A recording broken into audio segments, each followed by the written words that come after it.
Welcome back to Call Me By Your Game, the podcast where I, your host, Connor McCabe, bring on a guest to hear from them about a meaningful or memorable video game from a particular moment in their life. This is a podcast about what makes playing video games special to different people. A little bit of housekeeping up top is that any plugs that myself or my guest share today, if you're interested in following one of those plugs or finding something that we share that just sounds oh so enticing, there's going to be a link in the show notes. So instead of you having to, Google something or go and search on Blue Sky for someone's account, I've got links in the show notes for you. So scroll down wherever you're listening or watching, whether it's in a podcast app like Spotify or on YouTube, where we post these videos every single week. Scroll down, you'll see some gorgeous links. But that'll do it for the housekeeping. And I'll introduce our guest for today's episode. Please welcome back for her second solo episode, actor, goofer, and chili cheese dog mother, Courtney Vineys. Oh my gosh, that intro is so perfect. Love it. Goofer. I felt pretty good about it. Yes. And it's good. I for a peek behind the curtain for the listener, I asked you if I could just spring that on you. And I got a feeling you might enjoy all three of those. Mm-hmm. It's also so nice to not have to come up with a bio for myself. Yes. I feel like I'm always like, I'm a silly little goose. And I'm like, I feel like I've been doing that for a while now. Yes. And like, I need to mix it up. But I'm like, I don't know if I can top that. But goofer and mother to chili cheese dog, honestly, that encapsulates all my favorite things about myself. So thank you. You are so welcome. It's funny, I think, after doing the show for over 5 years at this point, I used to come up with introductions that were related to the game our guest was discussing, and then I was like, well, maybe I should actually introduce who this person is, and then I, for a long, long time, and maybe even did as recently as last episode, would just ask the person for a little logline for themselves, but that is hard when you're put on the spot sometimes, even if it's all true stuff. We can tend to have like a insecurity or a like imposter syndrome. Yeah. There you go. I feel that. Mm-hmm. Yes. So what I try to do now is I try to look ahead before the guest comes on, either write something like this, you being one of my good friends that I know I can just do something like this with, or actually look at someone's like social media bio, and it's like, what does it say? Like previous guest of the show, Isaiah Smith, what does Isaiah's bio say on Blue Sky? I'll rip something close to that, and then when I present it to him, he's like, yeah, that's great. So it takes the work off their shoulders, and then I just get to look like a good guy. You just look like a freaking good guy, because you are a good guy, Connor. This is the reason I had you on the show, not because I wanted to hear from you about a new game. It's to just affirm to all the listeners that I'm good. Those compliments. I'm getting ahead of some news that's about to come out. I tease. Courtney, I am so excited to have you back today. Before we, I guess here's what I want to do. I'm going to run through the episodes of this podcast that you've been on. You're a fan favorite and a long time, guest on the Super NPC Radio podcasts, but specifically with Call Me By Your Game, you have been on 5 previous total episodes. Really? Yes. Has it been that many? Yes. So you've been on 2 episodes on the main feed and 3 co-op episodes as well. So there was yes. Do you want you're right. to try to play this game, and then I'll tell you what episode number it was? Yeah. Okay. So I was on the one where I talked about Myst. Episode 24.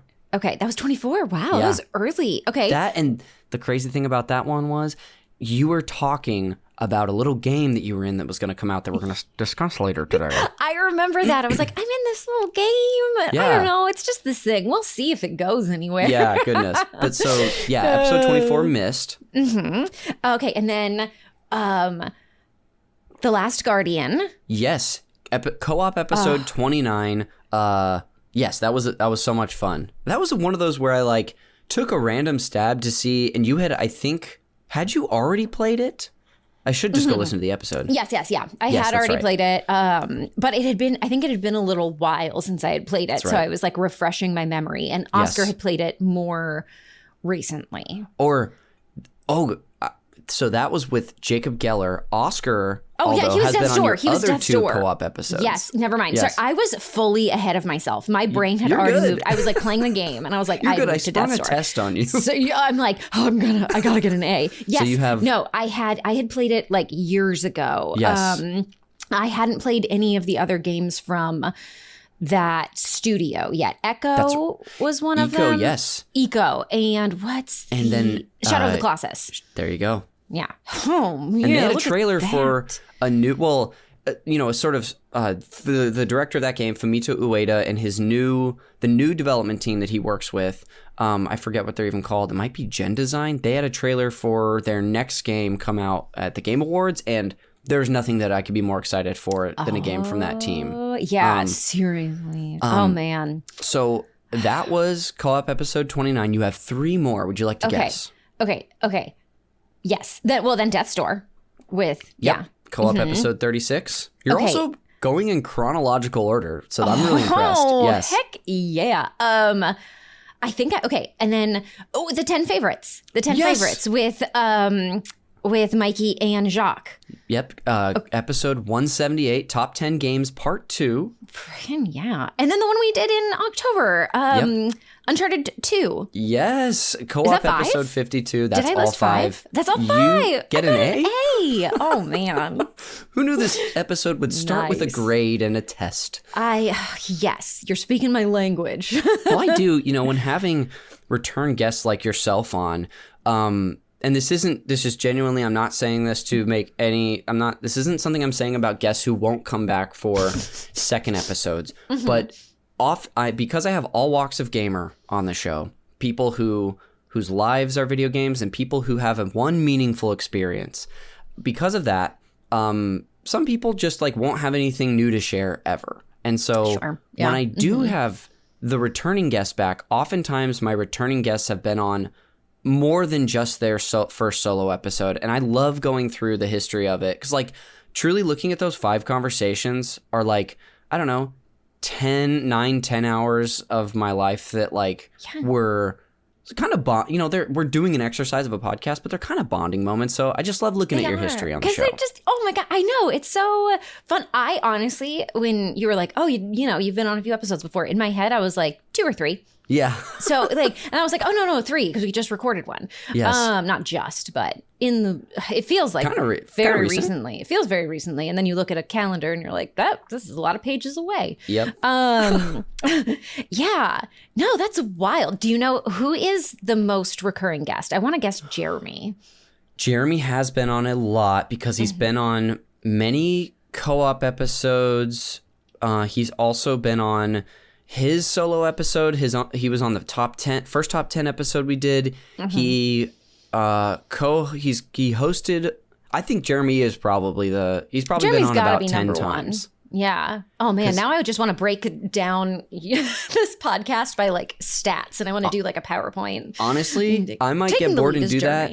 We need like a listener who has nothing better to do than to do that. I am not asking for that. Come on, listeners. Honestly, I would love to see the stat sheet though. Oh, I love looking at stats. It was funny. I had so previous guest of the show, Isaiah, was on, and he was talking about how he would wish he could see like his stats of like just video games played someday. Like that's the thing I think about. This is a little morbid, but like when I die, I personally don't believe there's like an afterlife, but if there is, I really want there to be like a spreadsheet of like, this is how many hours you did this. Like an end game page. Yeah. And I want to be able to ignore the ones that I'm ashamed of. Yeah, exactly. And it's just like, I want to know like, how much time did I spend in traffic? Yeah, how much time did I spend playing video games? Yes. How much time did I spend eating delicious food? And that one better be high. Better be a big number.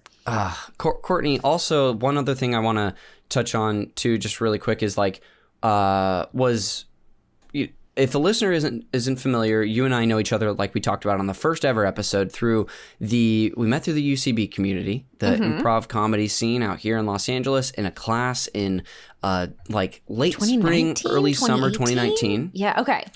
With Jess Eason, and we became friends. You started guesting on Mock, so that's like kind of the genesis of our friendship. But then, like, it's so funny of, you know, having you on that first episode to now. It's like, obviously not only time wise has the majority of our friendship been there, but there's been a lot of things that we've done, whether it's going to Universal, you getting me twice in a Secret Santa, including this year. Yes. Yeah, it's been fun to like build a friendship over the last few years, which is so different than when we started.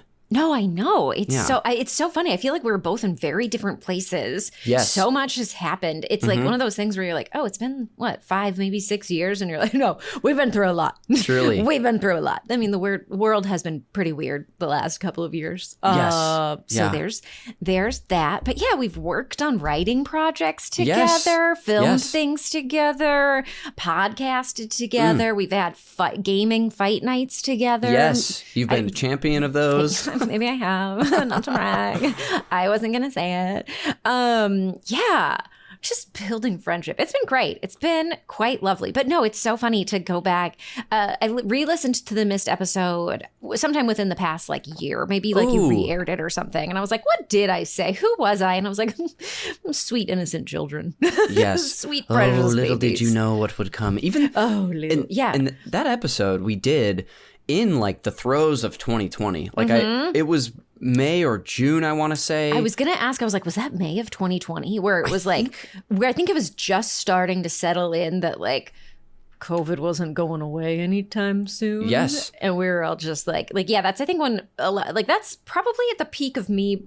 I think that was, because that was before me starting to stream regularly. Yes. And I was just kind of playing a lot of the game we're going to talk about today. Yep. And also a lot of Animal Crossing and a lot of a game called Plague Inc. I might not have talked about that because I might have been a little ashamed. That's so funny. What is that? Okay, it's I was playing it on iOS. I was playing it on my iPad, and it's this game where you play as a plague, essentially. So either, some kind of a virus or a bacteria. And the goal is to take over and wipe out the planet, essentially. Yeah. And I'm playing this at the peak of COVID when people are we have so little information. We just know that we're into it. Yeah. And but it was actually very empowering for me because I was like, dang, it's actually pretty hard to take down the entire world. It's pretty. So there's a lot of strategy. It's you have to evolve pretty quickly, but you can't be too obvious and it was it was good. It's a good game. And then I think they have been adding more stuff to it. And one of the hurdles that they've added to it is misinformation and disinformation. Oh my gosh. That wasn't it. Yeah. But it gave me a grounding at a time when I was what does it mean to be part of a pandemic? Yes. To live through a pandemic and Anyway, Plague Inc. was a great game. And I recommend it. It was, It's fun. It's a very fun, engaging game. And also, but I think I made the conscious choice to be maybe don't mention that right now. Maybe don't tell people that you've been playing it nonstop. It's been so long, which I could have just forgotten, but it doesn't sound familiar. So you may have just kept that behind closed doors. I might have. Yeah. Yeah. Mm-hmm. Well, anyway, we've, it's just been that was just stemmed from me just being wow, what a friendship we've had. Friendship. We've sailed away on this friendship. We really, hey, look at us. The boat's not coming back. It's going. It's at sea. In a good way. In a good way. Yeah, it's well supplied. Exactly. No one's getting scurvy. Well, Courtney, I want to talk a little bit about your gaming journey since your last, main appearance on the podcast, that first missed episode in a bit. But before I do, will you please introduce the game you've brought on for the main event today and call me by your game? Yes. The game that I brought today is a tiny little indie game that you may have heard of called Hades. It's Supergiant Games 2020 release. And it means a lot to me for a few different reasons. One, because it is a great game that really blew up. And I think a lot of people really enjoyed, and I was one of those people. And two, I did some voices in it. I like how I feel like most of the people who are probably listening to this are like, yeah, we know. You've been talking about it for a long time now, Courtney. But it was a huge thing for my career. Mm-hmm. A huge thing, like not just like my voice acting career, but also my relationship with video games and streaming. Because now I'm a video game streamer. So yay. I love it. And if it makes you feel any better, I am sure there's someone who this is their first episode and they didn't know that before, or they've never played it, or they have, and now they're like, oh my gosh, and they're looking you up and be like, she voiced those characters. So that was me. Yeah, I give voices to Dusa and to Aprhodite in Hades. So pretty wild. Definitely the first project I've ever worked on that people knew about, like not just through me. Like, when you do, Connor, when you do that, like acting gigs, you're like, I booked a commercial, look out for this commercial, or I'm, in this tiny thing, and people go and like search out the tiny indie project that you were on because you told them to. And this was the first time people were like, I just rolled credits on Hades and your name popped up. And I was like, oh my God, I did that. I mean, I feel like I've been with you hanging out in several different moments where someone in that, whoever else we're talking to has had that realization, and to see someone be like, what? That's you? Is very, very fun. So isn't that fun? Yeah, it is. It's wild. It's something that I will never not appreciate. Yes. It's cool. It's nice to do something that people like. Yes, big time. And it feels good. As it should. I'm pumped to hear, just all about whatever you want to get into regarding that for the main event a little later. But and I know that what we're about to get into, your more recent history with games, is of course tied into, Hades being a jumping off point for you. But I guess maybe what I'll ask you is there a genre or a type of game since you first came on that you have really gotten into or that has captured you? Yes. Okay. Yeah. Very specific. Roguelike deck builders. I thought this may come up. Yeah, I thought, it's funny because I played a lot of Hades when it came out.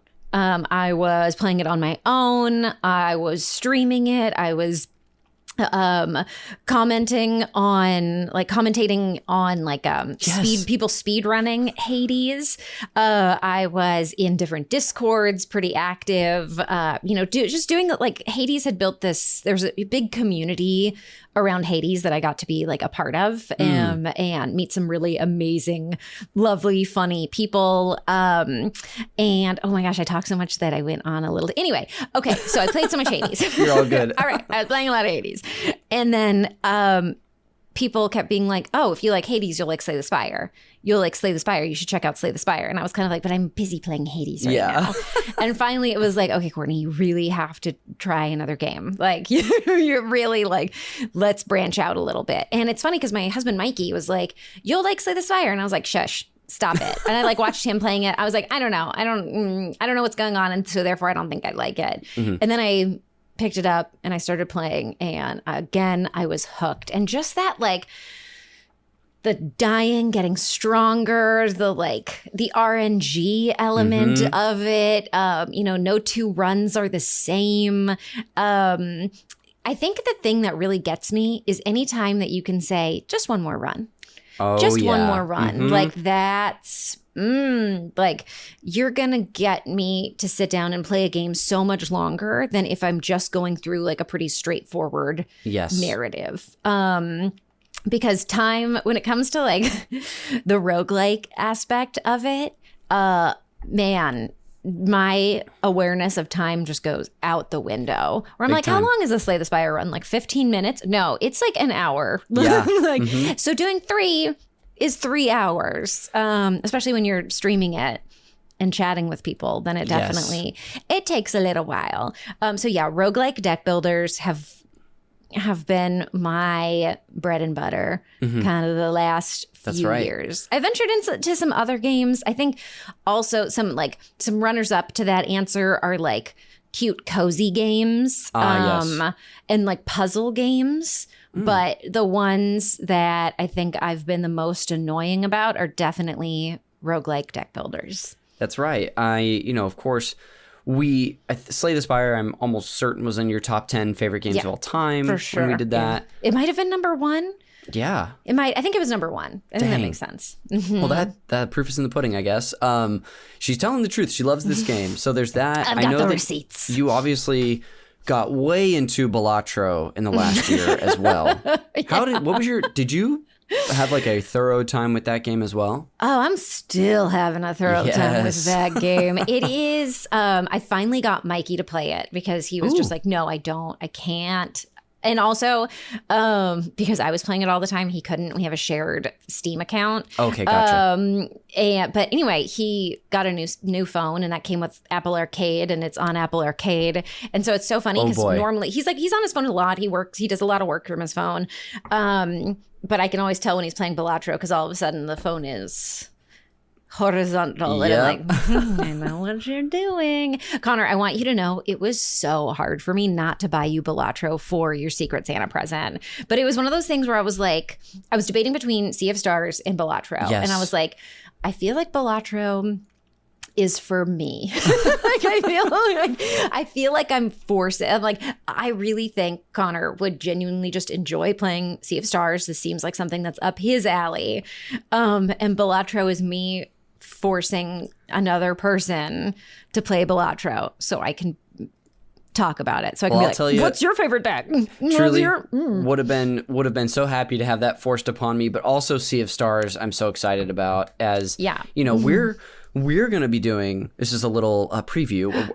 As you know, the listeners probably know, we're covering, last year we did sequels on the co-op series. This year we're doing indie games, and I haven't laid this out quite specifically, but I'll say really quick for the listeners at home, especially people who might be listening on Patreon who get those episodes in the audio format exclusively, that we are covering indie games that we have not covered on the network before. So there are games that we've covered that are kind of classics like Braid, Super Meat Boy, Limbo, Fez, or other games like Celeste, which we've done co-op episodes on that we won't be covering, but you and I and the rest of the roster, TBD, will be covering, this is getting ahead of ourselves, but another Supergiant game, Bastion. So I'm really excited about that. But all that being said, Courtney, Sea of Stars is another one of those games that we're covering, which I was going to have to get it for myself anyway, and you gave me that gift, so it was so nice. I figured, I was like, it was very funny. I was like, I feel like he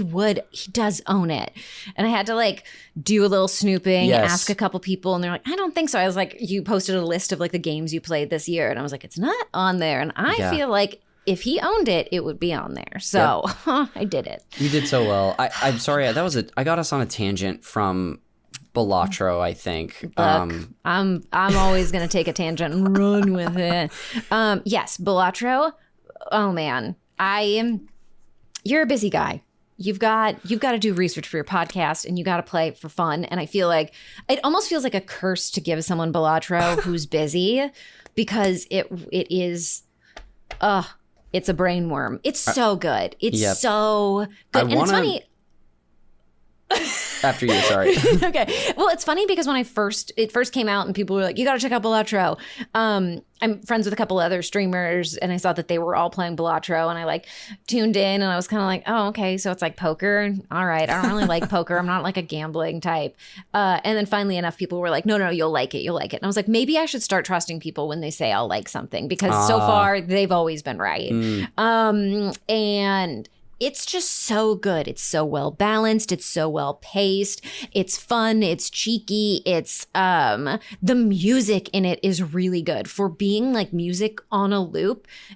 It's great. I will say the Slay the Spire music, at first I was like, oh, this is fun. This is nice. And then pretty quick, I got real annoyed with it. And I can almost like never listen to it. Yep. I like need to put on like something else. But yeah, everything about Balatro is aesthetically pleasing. So that's lovely. I know I'll love it. I just haven't taken the dive in. So anytime someone finds out I haven't played, especially people who are maybe more of a casual gamer than me, not that they're casual gamers, but they're less of a freak about things like I am.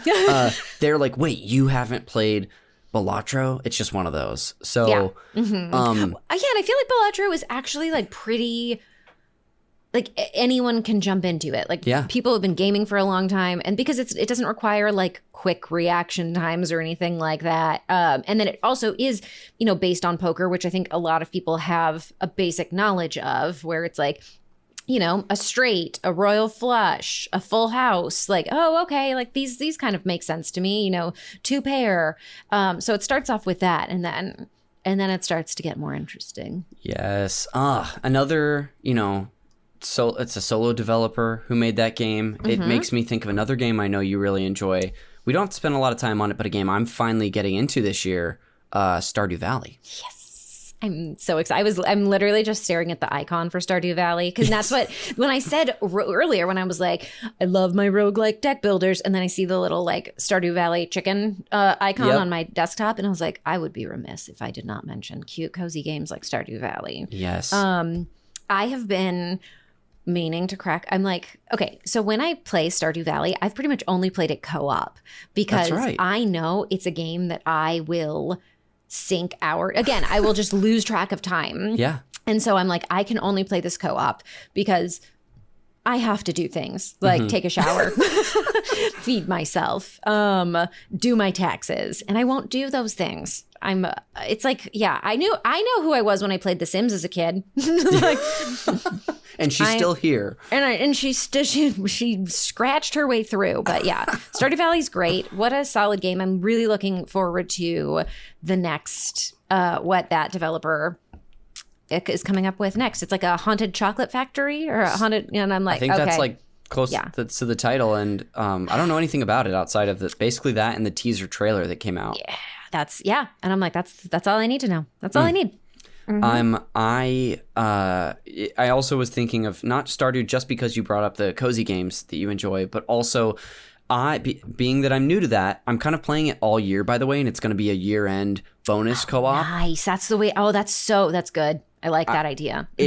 And I literally had never touched it before this year, but now I feel the same thing you're talking about with like a roguelike, where it's just like, I'll be like, just one more day. It's just 15 minutes. Just 15 minutes. I don't have anything to do. I'll do another one, and it can snowball fast. I'll just wait until I get to the next festival. Let me just get to the next festival. Yeah. Yes. Goodness. Oh man. What if I just booted it up right now? What if I just cleared my calendar for the next week and just played Stardew Valley? What if? Go down that road. What if? The road to what's the actual town? I always mix up the town. The area is Stardew Valley, and the town is the town Pelican is Town? You name the town, or you name your farm. Yes. What is the town called? Oh my gosh, it's been a minute Pelican since I've jumped. Town. Yes, that's exactly right. Yeah. You know what's ridiculous? This is my pen bag. Oh my gosh. Is that a little pencil holder? It's my pen. Pencil holder? Yeah, it's where I keep all my colored pens. Oh, that's cute. It's on my desk. Just literally staring at me. I'm like, what is that town called? I was Yes. like, it's right there. There it is. What's the name of your farm? It's Leoton. Nice. And my character name is Conrad. I'm kind of playing it like I'm role playing as like a different version of myself. Okay, I like that. So all right, interesting. he has a mustache like me, but he also has a haircut that I could never pull off, which kind of looks like Leon Kennedy's hair in the Resident Evil series. It's kind of like a middle part that goes like down a little longer. Oh wow, yeah, like the '90s boy middle part. Like, exactly, and I just don't have the hair for that. So. I can't imagine you with that haircut. No. But I love that your avatar in Stardew Valley gets it. Thank you. My avatar in Stardew Valley has pink hair. So. Oh, great. Yeah. And I mean, I could get into a whole discussion about this, but when you create a character in games, sometimes I'm fully role playing as like a cat. Other times I'm just like adjacent to me. Yeah. So yeah. I get it. I'm not consistent. I'm always just like, I'm going to make it look like me. Or it's just like, I'm going to make the most ridiculous looking creature. And there's no in between. Yes. There's no in between. Totally. I have only 2 more questions for you in this portion of the show. I will try to be concise and not go on my own tangents. You are all good. If we go down them, hey, that's the episode, my friend. Man.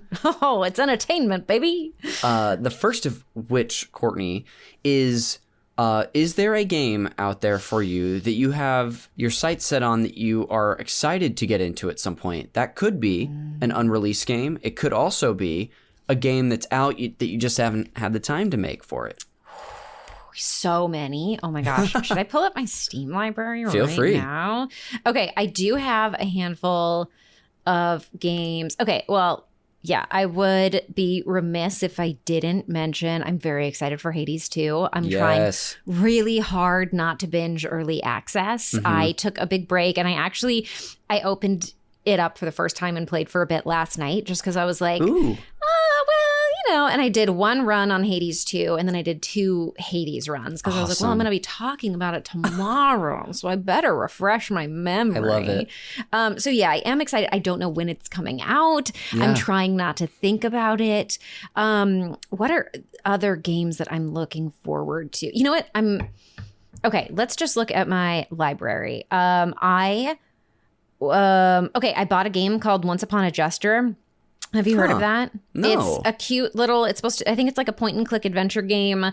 And someone told me that I would like it. And so I bought it and they said it was like made by improvisers. And I was like, intriguing. I'm one of those. Sounds like very similar to the game that me, Jacques, and Nick are working on that you've helped out with.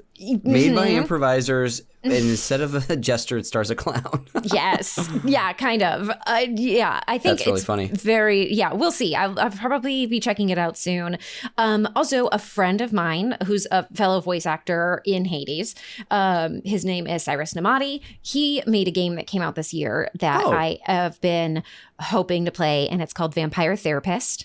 Oh my goodness. Again, I own it, but I just haven't sat down. It's one of those things where I'm like, do I just play it on my own or should I stream it? Sure. And I think I'm going to go ahead and just stream it because I need to stop having that conversation with myself. And I think it's pretty self-explanatory. So Cyrus is the voice of Theseus, of Ares, and of Dionysus. Wow. And yeah, he makes games. That's so cool. And yeah, one of I'm many really incredible voice actors in that game. It's right. It's like he blows my mind specifically because I'm just like, how do you do all 3 of those very different voices? Your range in that game is also pretty amazing too. You know what's funny is I didn't realize that until I went on, you introduced me to Jeremy and I did his podcast for the first time, also back in like 2020. And he was like, you do realize those are like the 2 most different characters in the game. Like you couldn't be on like a further spectrum. And I was like, oh, yeah, no, that's a good point. That really is. I'm an actor. Wait a minute. Yeah, I definitely had that like, maybe I'm not a fraud. Aw, that's sweet. Moment. So yeah, I definitely have a problem with buying games on Steam and then not getting around to playing them. I also haven't played Tears of the Kingdom yet. Oh, okay. That's a goal for me. That was something that's on my 2025. I'm going to do this list. And it's just a matter of time. It's a matter of time. It's a matter of like, do I want to stream this? Sure. And that means I have to hook up the capture card because I'm playing it it's from my Switch. Yes. Or do I want to just like sit and enjoy it and play it on my TV? Sure. It was I made it a me game when it came out. It was like, I don't stream as often or as consistently as you, but there are certain games or titles that I'm like, you know what? This is just going to be for old Connie on his couch. Yeah, and you that gotta have those. You gotta have those. You know what's funny is that I think I purchased a lot of these games last year when I was getting ready for the end of the year wrap up, like top 5. And I was like, oh, I need to like That's when I played Cocoon and Dredge and Slay the Princess was another one. Yes. I played like a lot of indie games because I was like, I feel like I'm the voice of the indie game. Like I'm always the one who's like, I have a bunch of indie games. Yeah, and I didn't have a chance to get around to doing that this year. But yeah, anyway, the most important one to me is Vampire Therapist because it was made by a friend and because I'm a huge proponent of therapy. It's very important, especially right now. Yeah, and also Once Upon a Gesture, the little icon has just been staring at me for a long time. And you know what? I do want to play some solo Stardew Valley. I think that this is also the year to do it where I'm like, it's okay to maybe just unplug from the real world and go into fake world for a little bit. I think so. Use your get tired for like be out in the Stardew world and pass out because you use too much energy. Yes. You know, live your life.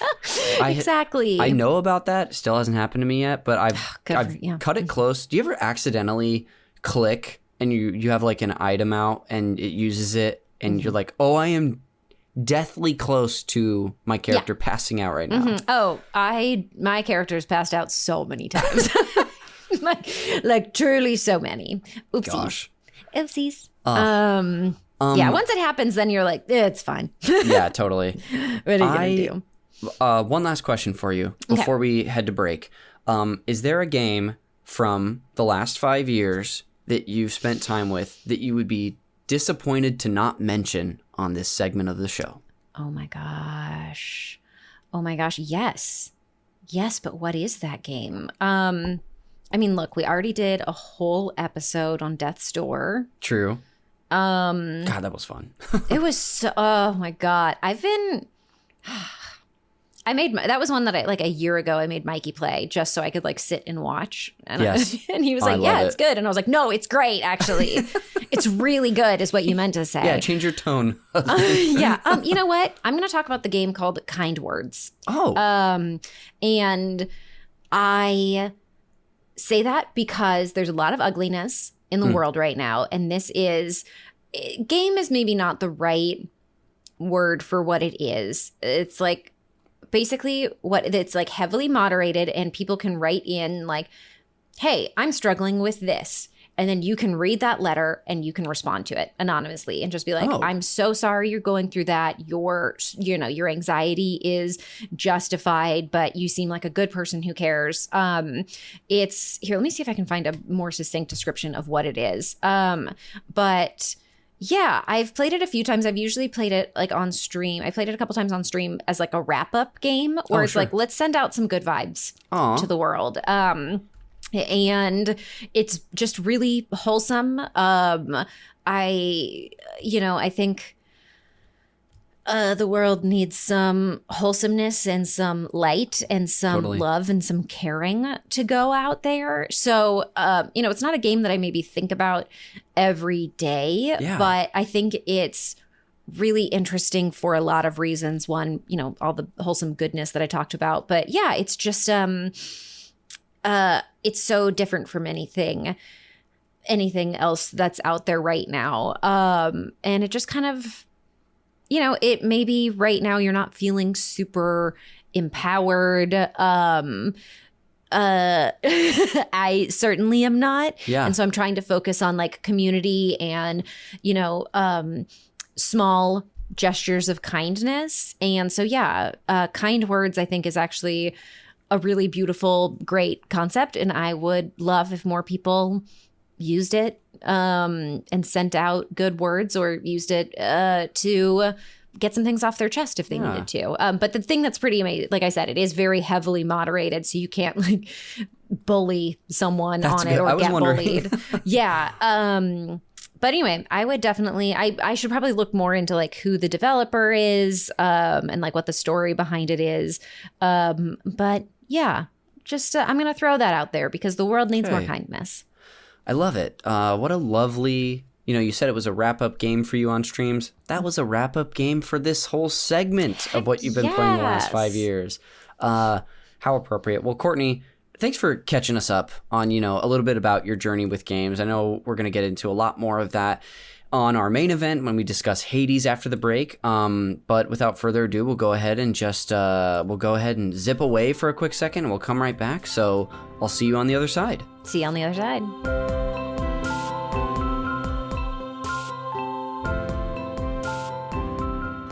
Welcome back to Call Me By Your Game. Connor McCabe here after the break, back with my guest, Courtney Vineys, to get into all things Hades. Courtney, welcome back. Oh, thank you so much for having me back.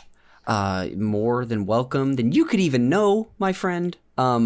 We're going to do a little quick table setting about this game, even though I would venture to guess that most people listening to this episode are probably familiar.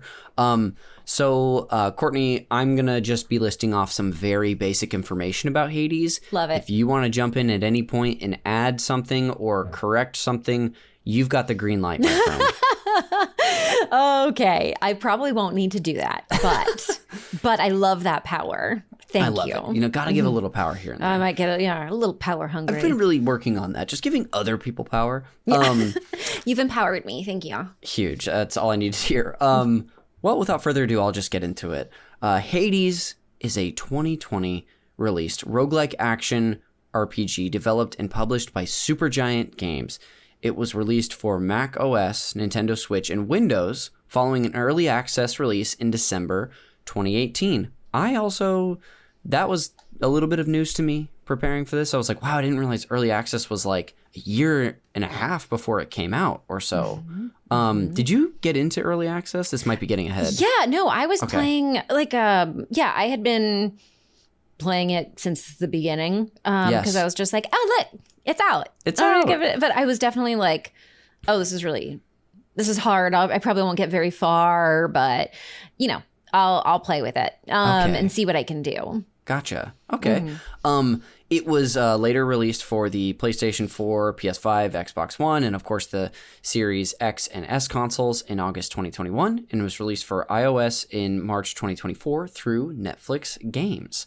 Players control Zagreus, the son of Hades, as he attempts to escape from the underworld to reach Mount Olympus, at times aided by boons that the other Olympians bestow on him, which is, for those not familiar, usually at like the end of, you might be able to say specifically, but from my memory, it's like at the end of a level or like a little area that you get into, you usually have like a reward at the end of every one of those, whether it's small. Yeah, whenever you clear a room, Yes. you do get a reward, and that could be a boon. It could be money to use. It could be, different things to help you upgrade and proceed through the meta progression of the game. Awesome. Yeah. Thank you, Courtney. My pleasure. Each of these runs contains a random series of rooms populated with enemies and rewards, the boons and other rewards we were talking about, and it features what's described as a hack and slash combat system with many different weapons and styles that you can choose from. While Zagreus will often die, the player can use the treasure gained during runs to improve certain attributes or unlock new weapons or abilities to improve the chance of escaping on future runs. Hades was developed following Supergiant's Pyre, in which they wanted to explore procedural narrative storytelling.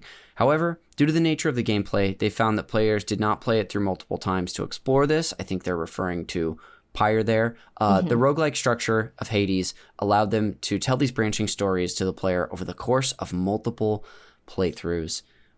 Hades has been cited among the greatest video games of all time, with critics praising its narrative, gameplay, art style, music, and it even says it on the Wikipedia, Courtney, the voice acting. So you know it's legit if it's on Wikipedia. Oh my, that's so wild. I'm never going to get over that. It's truly so cool. I always get so excited for you and the rest of the actors. It sold more than 1 million copies and was named Game of the Year by several award ceremonies and media publications in that same year. And a sequel, Hades 2, was released in early access last year, and the official release date is still TBD, although there's, people out there hoping that it might even be later this year. I guess we'll have to see. Yeah, I don't even know. I have no idea. We're not going to pry for inside information on this okay, episode. good. I'm always like, I don't know. I don't know anything. Don't put me in trouble or troublesome situations. Courtney, I did want to ask before we move on to, finally get into your history with the game, which I'm just already like, wow, there's just so much to get into. Are there any bullet points that you think we should include context-wise or clarification about the game? You know what? I think that was a great summary. Okay. I will say, tell me if I'm getting ahead of myself. There is also like this is probably getting ahead of myself, but whatever. I've already started. There's have you heard, you know what NoClip is? They make video games. Oh my gosh. Hey, there's a Hades NoClip multi-episode little documentary about the making of Hades. And it was recently, a physical edition was recently released, and it's in my apartment somewhere. The NoClip doc? Yeah. The physical edition? We have a physical edition of it. So yeah, you gotta. Truly. Yeah. That's cool. Okay, awesome. Well, that's something to watch for the listeners. Truly, if you're interested in the making of Hades, you should check that out. They're great documentarian group. In fact, last episode, one of the things I recommended was just a NoClip documentary to Isaiah about The Witness, which is the game he brought on. Oh, cool. I didn't realize they did that. They did, I think, you know what, this is probably like the second or third time I've talked about NoClip now that I think about it on your podcast, because they also NoClip did a dive into Death's Door. They did a documentary on that. Right. So I'm like, okay, I am the person who tells the same story multiple times. But. Hey, truly, the amount of times listeners have told me heard me repeating stories that I've already told, it just countless. So it's par for the course. This is going to be interesting getting into your history with the game, because this is the first time I'm pretty sure, and I hope I'm not blanking, I think this is the first time we've had someone on to talk about a game in the main event that they are a part of and worked on. How did this game come into your life? And I guess when I'm asking that, I'm like, how did the opportunity to work on it come up? Because that was the beginning for you. It's a great question. So my husband works in video games, and the guys at Supergiant knew back when they were making Pyre that I really, at that time, I was living in the Bay Area, and I was doing some acting things. I was doing some improv things, and they invited me to audition for some roles in Pyre. And I think I auditioned for 3 different roles, and I booked one. And that role was this little guy, Tizo, in Pyre, who's a little just this little imp character who Pyre's super interesting because there is, dialogue and voice acting in it, but the language is a completely made up language. That Greg, the creative director of Supergiant, came up with it all by himself. So but my character was a creature in that world. So it was kind of like this Scooby-Doo thing where you know how Scooby-Doo kind of makes words like ruh-roh? Yes. That was sort of what my character was doing, but it wasn't doing it for English. It was doing ruh-roh for this made up language, fantasy language. Anyways, it was very fun. It was mostly a lot of going and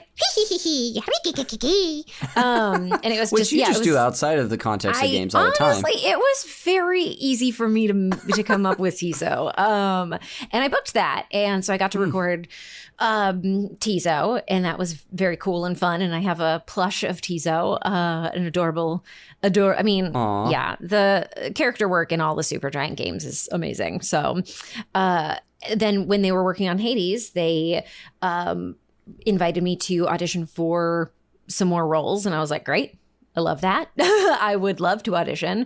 And because Supergiant likes to, it started off, they just worked with Logan Cunningham, who was a friend of theirs. And he's the voice, he's the voice of Rux in Bastion. He is the voice of the Boxer in Transistor. He's their main voice actor. He won a BAFTA for his performances in Hades. And so they've kind of just been slowly, I think, expanding that. So I got in early. That's so cool. And so I auditioned for the roles of Dusa, Aphrodite, and Artemis. Oh. And I got Dusa and Aphrodite. Dusa, I felt great about. Dusa was like, yes, I can do this character. A literal ball of nerves, 100%. Like an anxious ball of nerves, for sure. Creature character got that. Aphrodite, I almost didn't turn an audition in for because I was like, this is so out of my wheelhouse. Oh my goodness. Like, I was like, Artemis, I felt pretty good about. I was like, okay, I think I can pull Artemis off. It's funny, I actually re-listened to my Artemis audition. I was like, oh God, absolutely not. But yeah, Aphrodite, I was like, whatever, like, just do it. It's good practice. Like, they sent you, they know what I'm capable of. They know what my voice sounds like. So maybe they have some faith in me. And I booked it. And it's funny because through the whole process, I was kind of like, no one had said anything of this sort to me. But in my head, I was like, oh, I'm just placeholder. I'm just placeholder. They're going to get somebody else to be Aphrodite. Like, I'm already, whatever. Like, I'm already Dusa. I did great Dusa. And then they never recast me. Yeah. So I guess cool when that happens. Yeah. And then they're making a second game and they didn't recast me. So yeah, it was pretty wild. The first time I recorded with them, I flew up to, at this point I was living in LA. I flew up to San Francisco and recorded in their offices. And then the next couple of times I needed to, I think I maybe flew up once or twice actually. And then the last round of, voices I did from my closet in Los Feliz because it was April of 2020. Oh my and that was mostly just like pickups and like doing some rereads. But yeah, and like then it came out and it was I think September of 2020 was when it was fully out, and I had actually streamed it a couple of times in like I want to say when the pandemic first hit.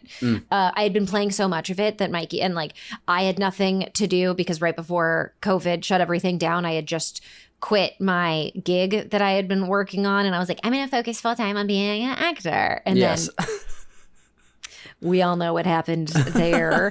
And so I had nothing to really do. And I was just playing video games all day and in a depressive spiral. And Mikey was like, hey, you're playing so much Hades. Why don't you just stream it? I think it'd be cool if one of the voice actors would just stream the game. What else? And I was kind of like, okay, cool. And I did that a couple times and was like, that was great. And then I just fell off it for a bit because, that's how depression works, trying to process everything that was going on in the world. And then when it came out in 1.0, I was like, oh, okay, I started playing it again. And Mikey was like, you should really be streaming it. Yeah. Just like, that's what you have something, you're pretty good at the game. Like, you should try streaming it. Like, go for it. And I was like, okay, fine.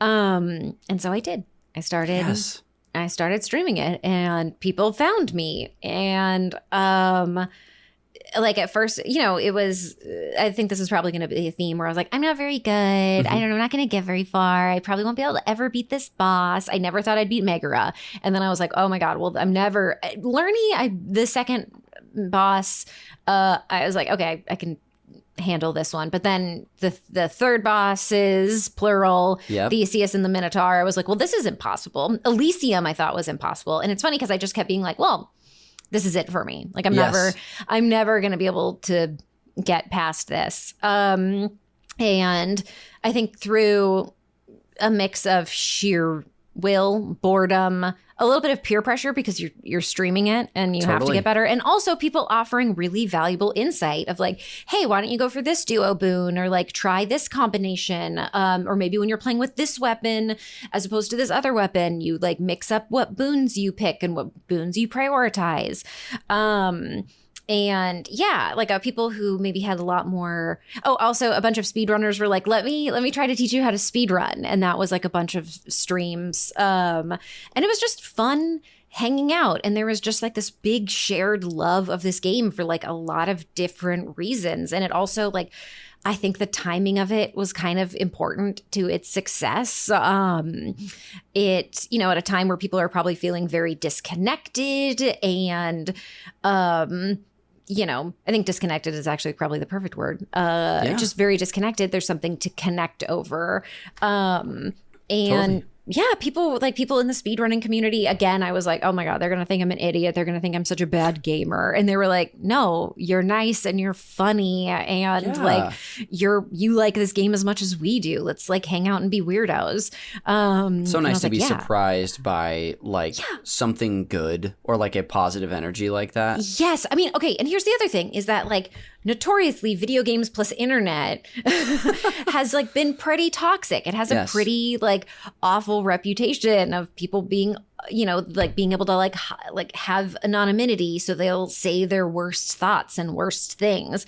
And that was exactly the opposite of what I experienced through my streaming. Like to this day, I don't think I've dealt with anyone who's been like awful or rude or, you know, hateful in any way. Like people are people are just sort of like very loving and and excited. Yes. I feel like I can it's wild. attest to that as someone who's tuned in for to your stream a bunch of times. Is I've also never. I mean, I'm there a fraction of the time that you are, obviously, but I've also never seen that. And I also want to underline what you're saying is that the people who've been tuning into your streams since I can remember are so welcoming and excited and polite. And you will go out of your way because we know each other to like always say hi to me when I chat.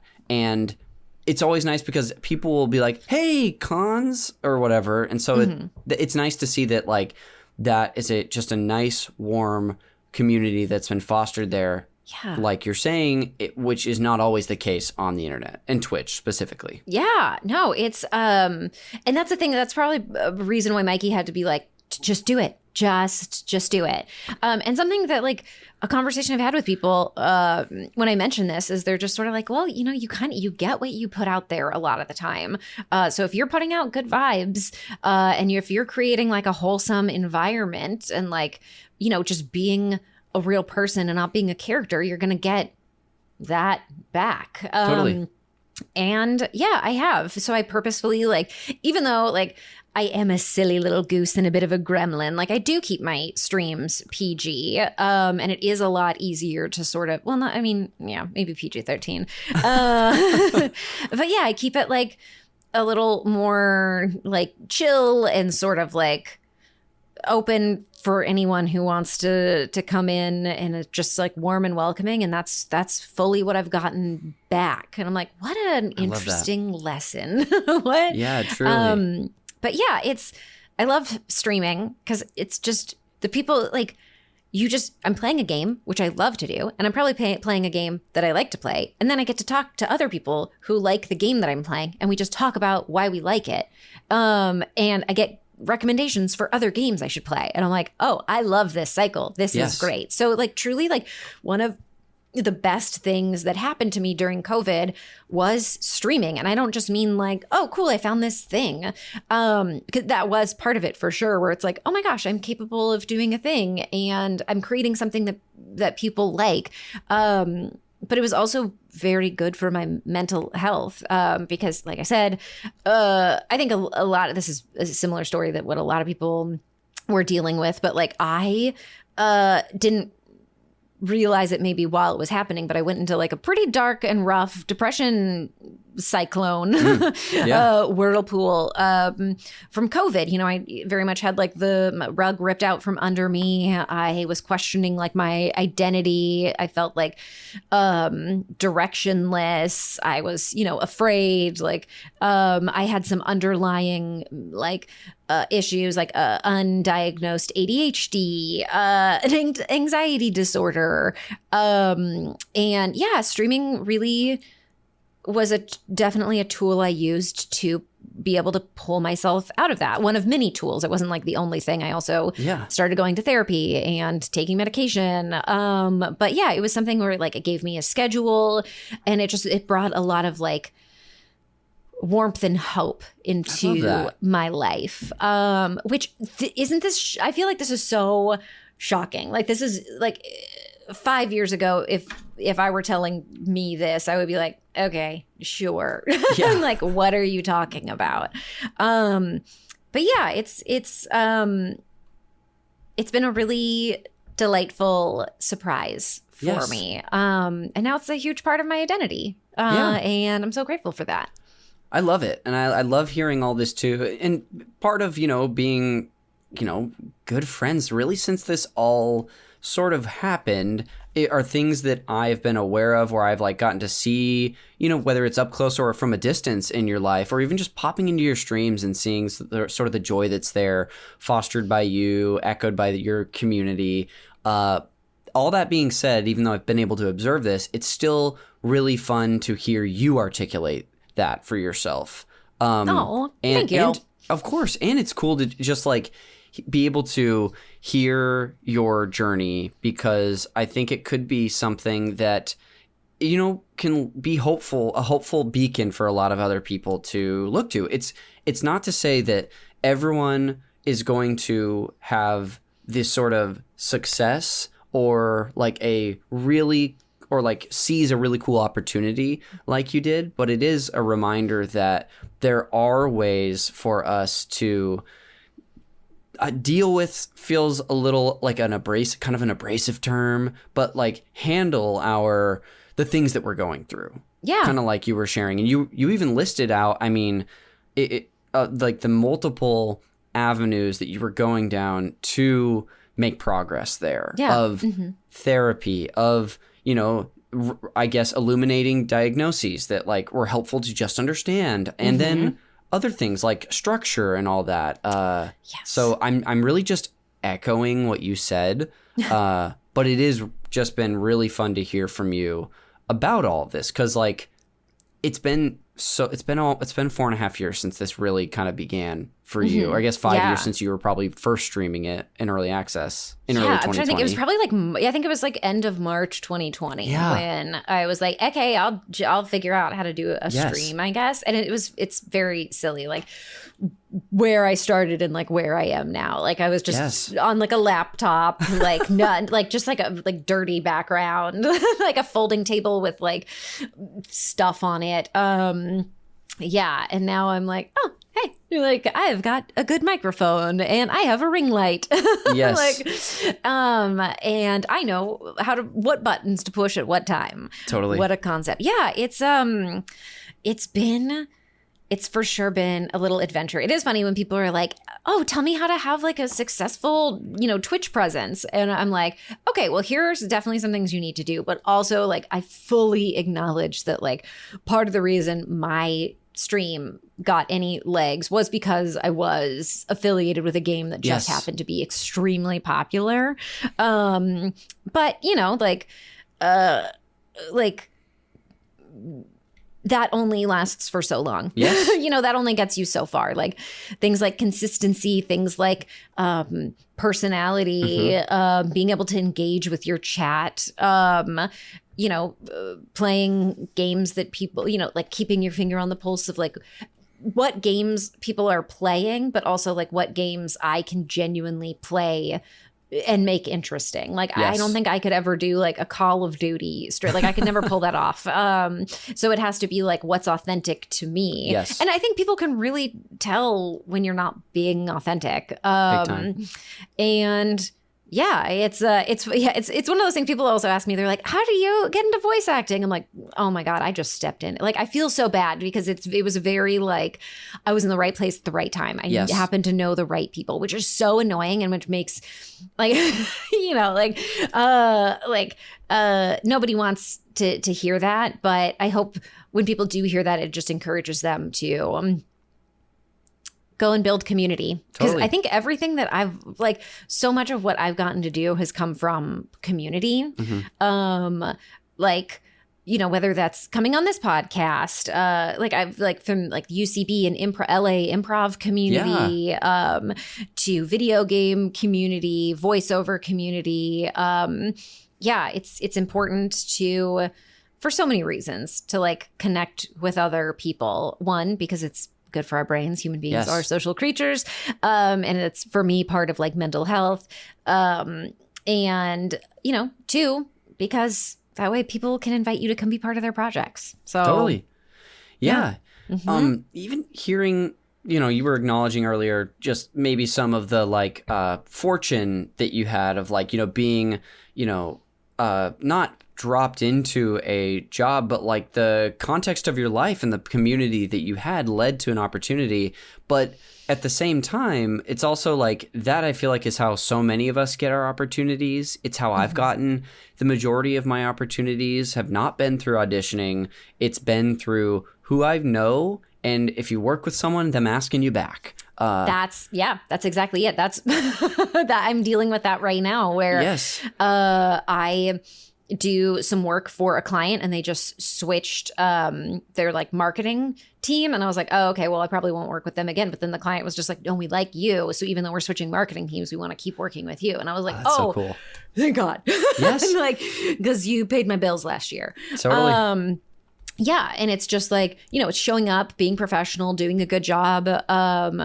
And, you know, every once in a while I get something that I like submitted for randomly or, you know, auditioned for. But like, man, like the thing with auditioning or submitting is that like, you know, 98% of the time, dead silence. Yep. You hear nothing, positive or negative back. And so it's just like, it gets disheartening. Big time. So it's a lot easier to get out there, network, meet people. I do hate the word network. I hate the word mingle. But it turns out those things are actually really helpful. Definitely. Yeah. You're like, you know, this is, I feel like, is a recurring conversation in my life. It's just, you're setting yourself up, you're putting yourself in a position to where when an opportunity arises, you're ready for it. And that's, even though, you know, you had the context of a connection, that's sometimes what you need. And it's great to see that like you were rewarded for that. And just all that you bring to the table as a person and a performer is really cool. I have a couple things I want to do before we wrap up our conversation on this game. All right. And your time with it. The first of which you've already given me. Like, this is one of those where, as you were talking, I was like, am I not asking enough questions? And I'm just like, she's giving you gold. Just let her talk. Truly. The thing about Hades and about streaming is that like I can talk about them. I can. Yep. I have there are a couple subjects where you're gonna have to shut me up. One is streaming in Hades and just like how like grateful and appreciative, and I'm still in awe of everything that has like come out of this experience and like the amazing people and the connections that I've made with other humans. And the other subject that you can't get me to shut up about is chili cheese dogs. So yes, you know, like which for as much as we both actually like chili cheese dogs, we're referring to your actual dog because that's her name. Living pepperoni. Yes. But yes, chili cheese dogs, perfect food, also a perfect creature. Amen. We've shared them. We've actually had them multiple times together. Well, so here's what I want to do. I want to dive into, now that you've given me you've given me the broad history of like, you know, how this game came into your life through like how it helped you sort of like catapult yourself into this next chapter that you're in. But I want to go back and just make a couple pit stops. So the first thing to dive into some more of this context too is, I want to do a little scene painting. Can you scene paint for me the room where you first dove into really playing this game, whether it was like when it came out and you were streaming, like whatever meaningful moment that was, I want you to paint that room for me. Okay. So I was playing a lot of Hades on my old crappy desktop computer that was not like, it could technically handle games, like a few, but like, you know, the computer I have now is like a tower, like a gaming PC. And before it was like, like a flat screen HP, no tower thing. And I was just playing it off the Epic Game Store. And yeah, and it's funny because I would play in our office. Mikey had real job, and our office was just this. It was technically the dining room of our apartment. Okay. But yeah, it's what he used to take actual calls and do real work. And my desk was just to the side of his, and I would just sit in my PJs, like probably like a little gremlin, up on a chair like this. Great. Like, I've seen that pose before. Yeah. No. Yeah. So, and I would play. And there were times where Mikey had to be like, hey, I'm on a call and you are making noise. And I had no idea because I'd be like, oh, come on. And he's like, hey. And so the just computer. So gentle. Yeah. So gentle. So I ended up moving that computer into the bedroom where it was very cramped. And then he was like, look, you're playing a lot. Let me set you up at my desk. I have a slightly better computer, and maybe you could just try streaming. Yeah. And this was like late March 2020. And that's when the background was kind of just like the office was sort of just like our extra junk room, whatever. And so then I was playing there. And then when I started streaming more regularly, moved out to the living room, because my streams would go very late a lot of times. And Mikey again was like, I have a real job and I need to go to bed. So I would usually start streaming while he was still working. And then I would stream for so long that he would go to bed. And so, yeah, it was kind of like moved there. And then finally we moved at the end of 2020, we moved into a different apartment that had a second bedroom where that's right.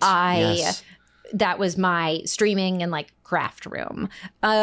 We didn't end up loving the neighborhood, and we didn't end up loving the house itself that we were in. It was very like old and very uncomfortable. So we were only there for about 2 years, but that was like peak Courtney streaming. Yes. I was in there a lot. And it was very fun. It was before, and like now I use a green screen when I do my streaming, just because we're in a new place and I'm back in like a bedroom situation. So if Mikey needs to come in and out, it's better if there's a green screen out. But it was fun, like having my little like stream background with my like my themed little backgrounds going on. And I had one of those like star projector things. And yeah, that was great. A lot of late night streams. I feel like that gets us. I love doing that because it gets us in like the sort of the back in the space of where we were or you were when this was all going on. Do you have any memories of like a moment that felt significant, or where you just it sort of hit you the impact that this game was having back then? So this is actually going to sound so stupid, but maybe it's not maybe about the game so much as it is about like me streaming. And I had been streaming and I had my like regulars in there and my moderators who were like, and it was at the point where I'd been streaming for so long, it's late, I'm a little delirious. And that apartment was very chilly. And I was like, I need to burrito myself in a blanket. And people were like, wait, what? Burrito yourself? I was like, yeah, burrito yourself. Anyways, the stream turned into me. And like, meanwhile, like Hades is like on in the background, but just like paused for probably an hour while I did demonstrations on like how to burrito. You're like, I turned the camera to like the ground. Yes. And yeah, and it was so stupid, but also just like so delightful. And then it was just like back to streaming. And the fact that people stuck around for that and didn't like just go like, what is going on? Yes. I came here to watch Hades. I came here to watch someone play video games. That was like a huge moment for me because I was like, oh, it's not just about like, I have to play game. I have to play game good. I have to have insightful things to say about the game. Yes. And it's like, I feel like I could do that, but like, oh, streaming isn't just playing the video game. And don't get me wrong, like, the reason I streamed was because of video game. But then it was just like a really great moment to be like, oh, this, like, part of the reason I think I maybe had like a harder time starting to stream is I was like, oh, imposter syndrome. Like, I'm not really that good. There are people who are so much better than me. Like, oh, they're going to think I'm a dingus. They're going to think I'm a tryhard. They're going to think I'm just looking for attention. And yeah, so it was sort of just this like, oh my gosh, I'm just hanging out with other silly people right now. Yeah. And we all just met because of this game. And I do think that the game itself does attract a certain kind of person who is open-minded, who appreciates a cheeky sense of humor, who has an appreciation for the art style, for the music. And yeah, there's just something about Hades that I think good people tend to be into it at a certain level. Yeah. So yeah, that was a longer answer. No, I loved it. You're getting into something that I think we've been touching on it or sort of dancing around it, but just this, I don't know, this moment of like affirmation that you maybe had, realizing that like you were, and correct me if I'm ever putting words in your mouth, that like you as a person, your personality was like enough for people to stick around. Outside of the game itself. Like you're talking about burrito techniques for an hour and people are like, yeah. And it's cool whenever friends, because we have other friends who stream too, and like seeing other people who I'm like, oh my God, Kristen has this amazing community over there. And like, I love that people love her how I love her, sort of thing, you know, or appreciate someone like you for being like, yeah, that's like one of my sweetest, funniest friends. And to see like people sort of surround that stream with echoing that same feeling is awesome. So I'm glad that you felt that. And it's cool that, thanks for sharing just a little moment highlighting that for us. No, thank you for asking. I wouldn't say that's my Roman Empire, but it is something that I like think back on regularly and be like, that was actually really cool. Yeah. Like, I hope I can remember to appreciate that moment for a long time. And yeah, it was, it's just very validating because like, I think, imposter syndrome. Oh, and I was like, oh, like it was just a moment where my brain was actually able to fight against that. And totally. It was nice. I love it. And hopefully ammo for times when those intrusive thoughts do creep in, you know? Exactly. That's wonderful. A little game technical stuff that I want to get into really quick, just so that we touch on a little more. Yes, we got it. Because you're an amazing Hades player. You love this game. Do you have like an ideal way that you are playing or going through a run, or do you have like your favorites? I'd love to hear a dose of that. Do. Okay. My favorite weapon to play with is the Chiron bow.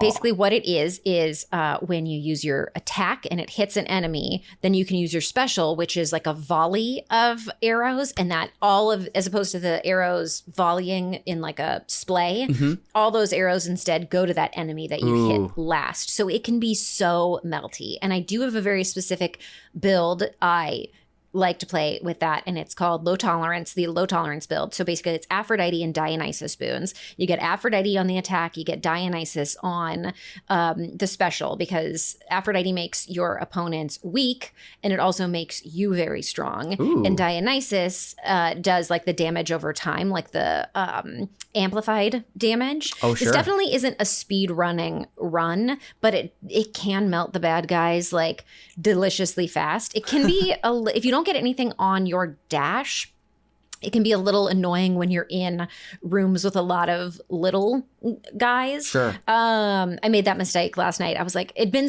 like a year since I'd played Hades 1. Oh. It had been a hot moment. Yeah, because I've been trying to pace myself with Hades 2. Yes. And yeah, so it had been a minute, and I was like, kind of like, oh wait, what do I need for this?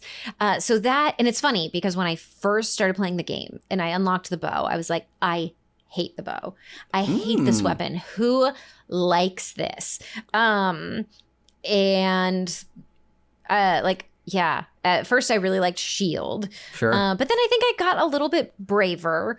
And I love range. I love a ranged weapon. But yeah, it's great. And I do like when I'm playing with the gauntlets, the fists. Yes. getting Sea Storm on those. So that's a duo of Zeus and Poseidon boons. And it's just so delicious. I think that used to be like a really popular speed running strat until they nerfed that duo, the Sea Storm duo, a little bit. But even then, for speedrunning, I believe that like the spear and the gauntlets are kind of the biggest winners on that. So yeah, the one that makes my brain go brrr is the Chiron bow, specifically with the low tolerance build on it. It is just delicious and so satisfying. But it was weird. I've been playing, focusing on Hades 2, and there's a lot of, I'm not going to say anything about it. There's similar gameplay, but there are some differences. Yes. And so it was funny having to retrain myself on some movement techniques in Hades 1 and being like, oh, it's really important to get this and it's really important to do this. So yeah. That's my favorite way to play Hades. That's awesome. Do you have like a favorite or most memorable like moment in the game or a battle that comes to mind? Oh man. Okay, well, I don't want to. I do, but it is kind of spoiler territory. We're in spoiler territory. I'll say this: the game's been out for about 5 years. It's true. If you would like to share, you can. But if you'd like to just keep it to yourself, that's also okay. Okay, I won't. Yeah, I'm gonna say it. This is spoilery. If you have not done if you have not beaten the game, if you have not done a high heat run on the game, this might come as news to you. But okay, so there is the Pact of Punishment, right? Where you can make the game a little bit more challenging with certain things, either by putting, making your enemies faster, more enemies, less healing ability, your money is less valuable, like all these different things. One of those things is called extreme measures. And that makes the bosses leading up, the different bosses slightly more challenging. Extreme measures, I think it's 4, makes the final boss more challenging. And basically when you're playing it without extreme measures, like you think you get them all the way down and then there's a resurgence. But then when you play on extreme measures 4, it happens again. Oh my God. It happens again. And that was a moment for me. That was, oh my God. And then anyway, that playing Extreme Measures 4 was, I wasn't expecting it. I don't know what I was expecting, to be totally honest. Sure. But it got my ass. It got me. And then there are a couple really beautiful, heartfelt moments also. I will say when you do finally beat the game, the song that's played and the story wrap up is just fucking perfect. Yes. And you know what? I wasn't going to swear. And then I said, yeah, I'm going to swear because I'm making a point. It's just beautiful and it's perfect. The song is amazing. It's, all the music's by Darren Korb, right? Yes. Everything? All the music, and all the sound design at Supergiant is Darren Korb. It's just an absolute master. Freaking illegal to be that talented. Truly. So rude. Share that talent. Stop hoarding that wealth of talent. Those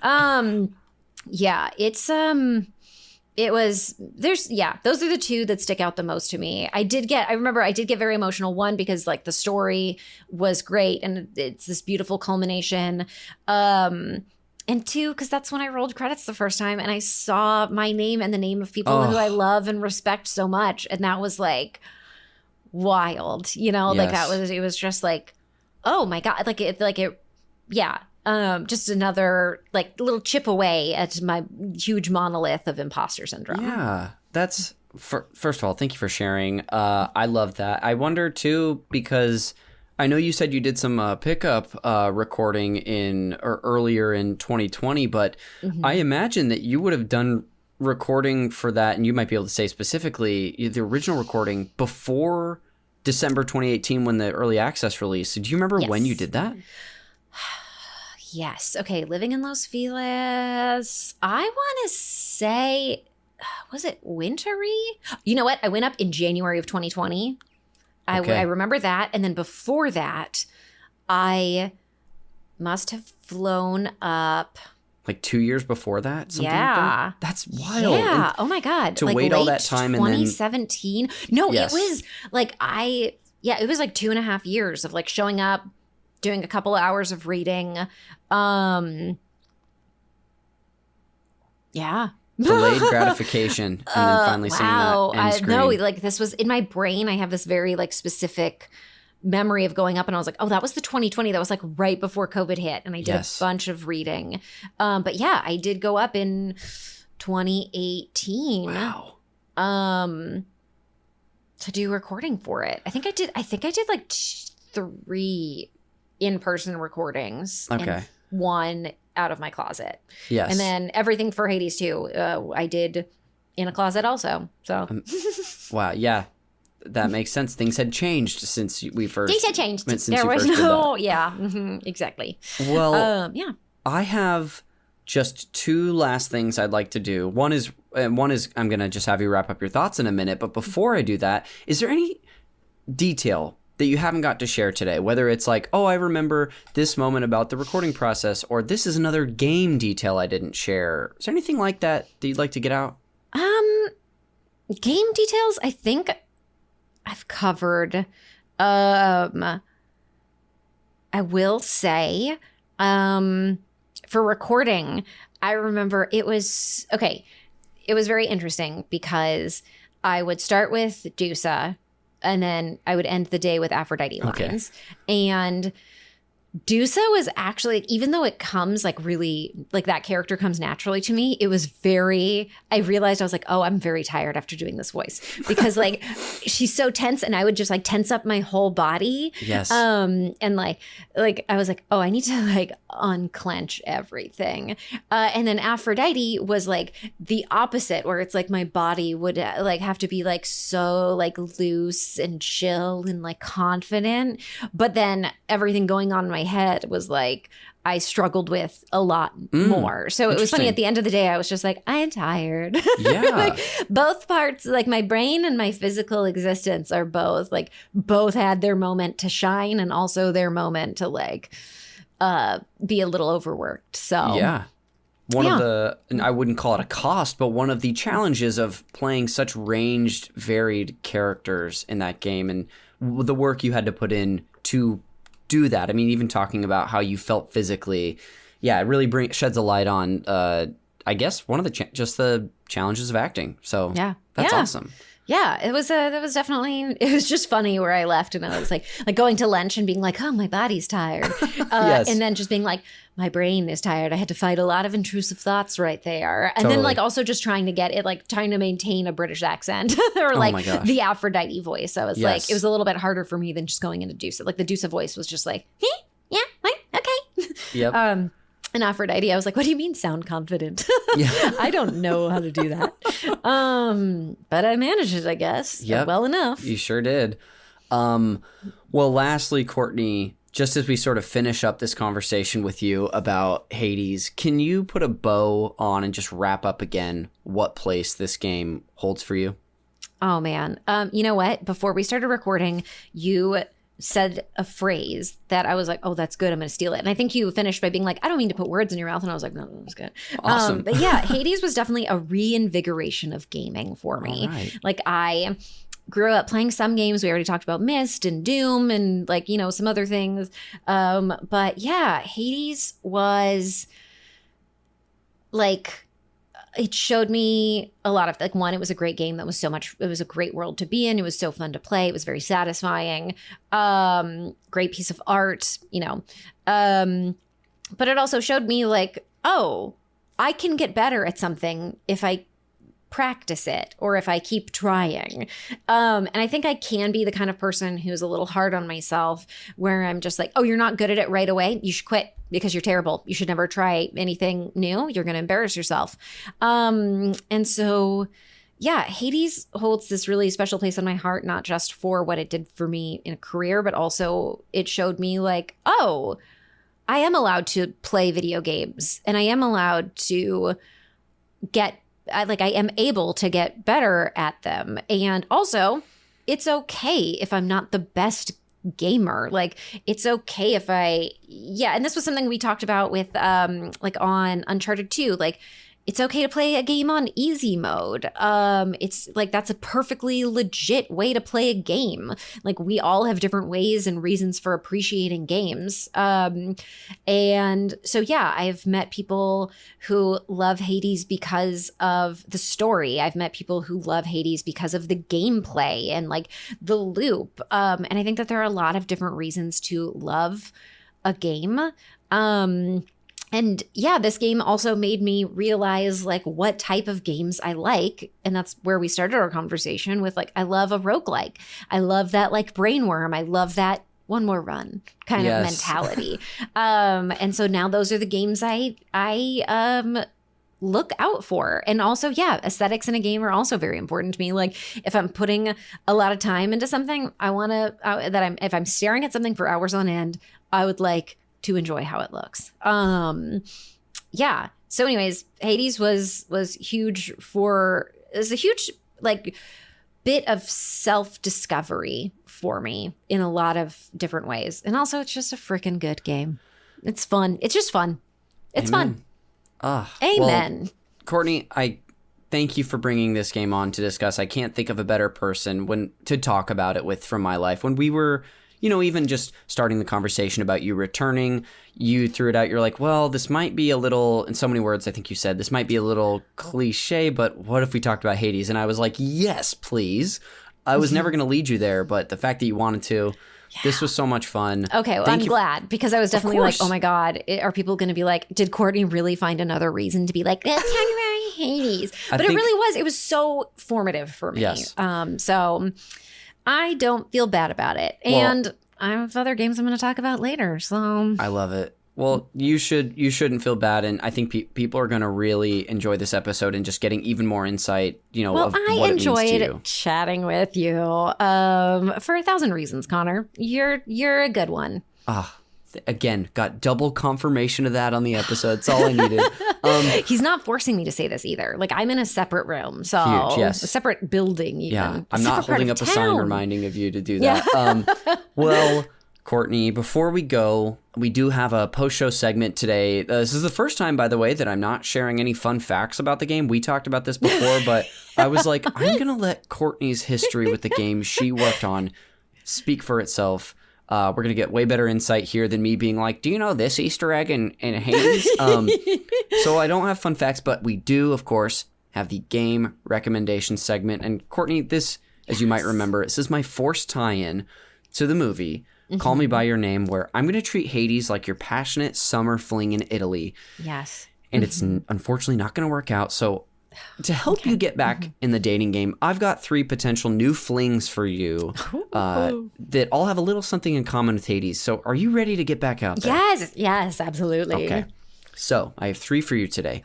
The first of which is if you want another dynamite roguelike action game. That's the thing you took away the most from this game as needing that in your life. I'll recommend Dead Cells. Have you played Dead Cells before? I haven't played Dead Cells, and I know I should. I had a feeling that was going to be on the list. Yes. Okay. And what's so funny is that I had a friend recently be like, my brother really loves Hades. What game should I get him? And I said Dead Cells. Oh. And I hadn't even the played wreck it. coming right around to you. I love it. Yeah, it's it's a different style of action game, not sort of like the isometric viewpoint of Hades, but a side-scrolling platformer action game. So Dead Cells, amazing game. The second of which is if you just like all the hotties in the game. If you love the sweatiness and how attractive everyone is, then I'll recommend a dating sim. Dream Daddy. Have you ever played played Dream Daddy. I love Dream Daddy. Oh my God. Yes, absolutely. I love it. Fun fact for you about that game is that one of our friends who helped start and has been working on the game with us, the Send in the Clown, Courtney, our friend Tyler Hutchinson was the main designer of Dream Daddy. What? Yes. Have I met Tyler? I don't think I've met Tyler. Why haven't I met Tyler? I will lose my mind if I meet Tyler. No way. I think a couple years ago for Valentine's Day, I played Dream Daddy and Monster Prom, but oh my God, Dream Daddy, I am obsessed with. When we were writing together, I was like, I really want to do a Dream Daddy sketch. I really want to. It was, and it's just again, it's that, so wholesome. I probably did. Yes, I probably did. Like a room full of dudes, and I was like, we should do Dream Daddy, and I'm like, I'm the creep. I'm the creep. We're all like, we're gonna find a way to get that in there someday. Yeah. Absolutely. I'm going to make it happen. What a wonderful, so funny, so cheeky, so charming. It doesn't take itself too seriously, but it's also a legitimately great dating sim. Yes. Oh, mwah. I'm glad that you have so much affinity for it. Yeah, we'll introduce you to Tyler at some point. He's a great dude. But lastly, your final recommendation. Courtney, I know that you have a special bond with the character you played, Dusa. So if that's your big takeaway from this game was you just want more Dusa, except instead of being a little sweetie pie, you want her to kick your ass. Hell yeah. I'll recommend the Cala Maria boss from Cuphead. Have you dabbled with Cuphead before? Oh my God, Cuphead is so hard. It's so hard. I want to play it. I want to play it so badly. It looks so good. It's a perfect game, but I'm also just like, I need a baby mode. Yes. Baby girl mode.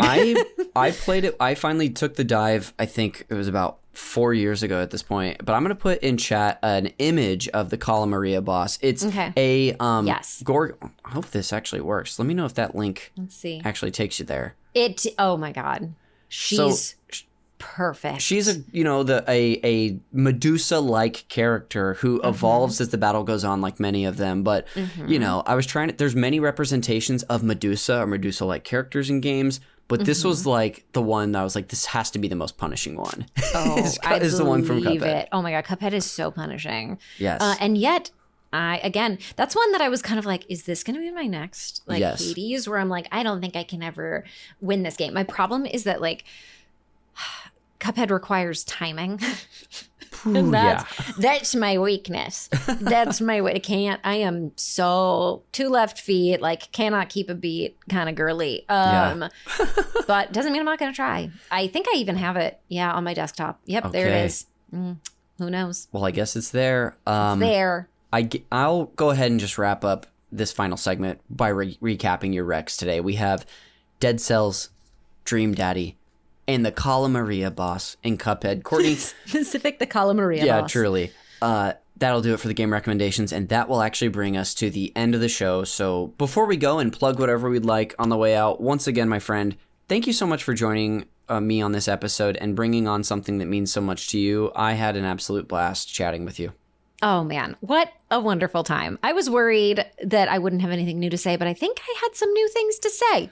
And I'm happy about that. You got some fun answers out of me. It's a dynamite episode. It's like you've been doing this for a while. It's like you know what you're doing. Thank you. I appreciate that. As I was going through my own insecurities on the episode, being like, "Am I being a good host?" I can't wait for people to hear this one.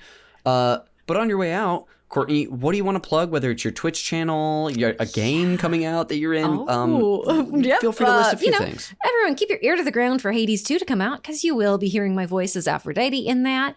And check me out on Twitch. I'm trying to stream more. So this is me also holding myself more accountable. It's twitch.tv/Courtenberry, COURTENBERRY. It always confuses people. I should have picked a better name.